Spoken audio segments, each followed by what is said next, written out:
E hoje? Hoje nós estamos aqui com o contador e advogado Giovanni D'Agostin. Bom, a questão da reforma tributária e administrativa. Então, Federal, né? Está em voga ali a questão das reformas, né? A tributária, administrativa, está vindo tarde, antes tarde do que nunca, não é? Semana que passou, o nosso colega, o contador Salésio D'Agostin, falou sobre um tema importante que, de vez em quando, ele vem à tona, que é a tributação sobre as grandes fortunas, né?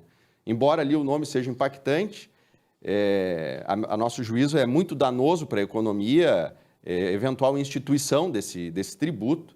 Eu imagino, inclusive, que seria importante que o Congresso Nacional editasse uma proposta de emenda da Constituição para extirpar a possibilidade da criação desse tributo, para que esse assunto não venha à tona ali nas próximas legislaturas, não é?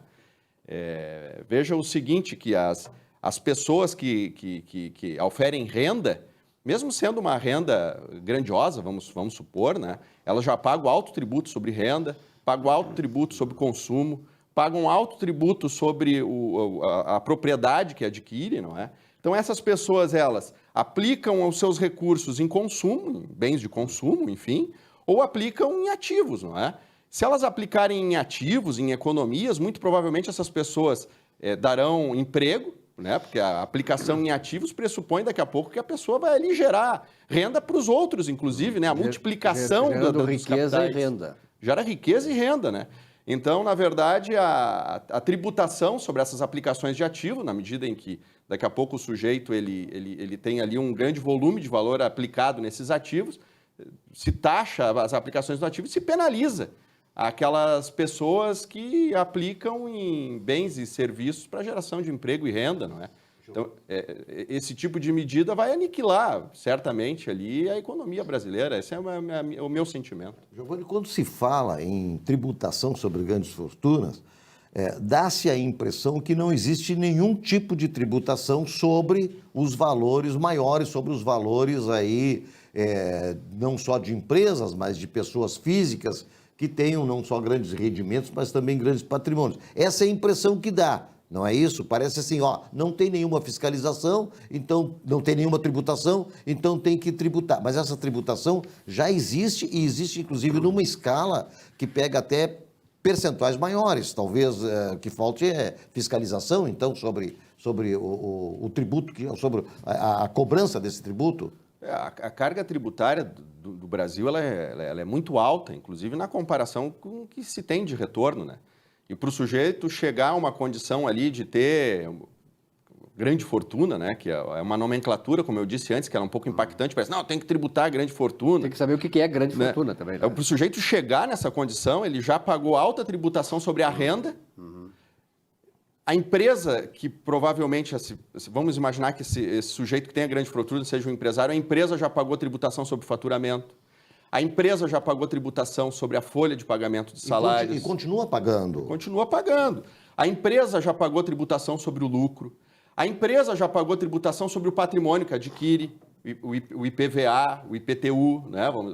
A empresa já paga, inclusive, um adicional de imposto de renda, que foi criado esse adicional lá em 97, em contrapartida da não tributação dos dividendos pagos para esse empresário.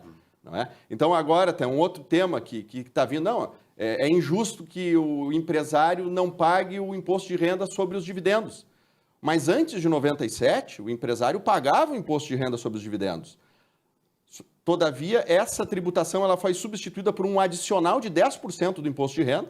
Então, as empresas pagam os 10% de imposto, os 15% de imposto de renda, e além dos 15% do imposto de renda, pagam mais 10% para que não haja tributação na distribuição dos dividendos.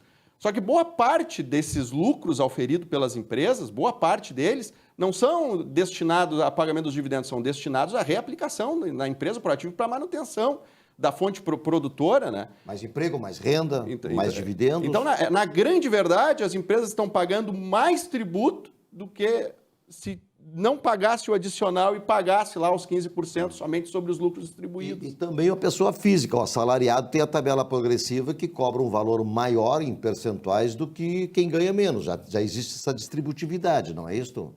Sim, as alíquotas do imposto de renda elas são progressivas, não é?